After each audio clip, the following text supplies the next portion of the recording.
মালয়েশিয়ার কুয়ালালামপুরে বুকিত বিন্তাং এলাকায় এক অভিযানে ৩৭৭ জন বাংলাদেশিকে গ্রেফতার করেছে দেশটির ইমিগ্রেশন ডিপার্টমেন্ট। প্রবাসী বাংলাদেশি সহ মোট ৭৭০ জন অবৈধ বিদেশিদেরও আটক করে ইমিগ্রেশন।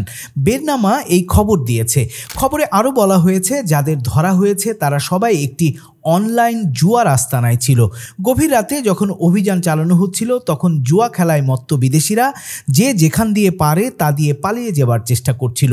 আবার কেউ কেউ তখনও খেলায় মত্ত ছিল, কিন্তু পুলিশ সবাইকে আটক করে।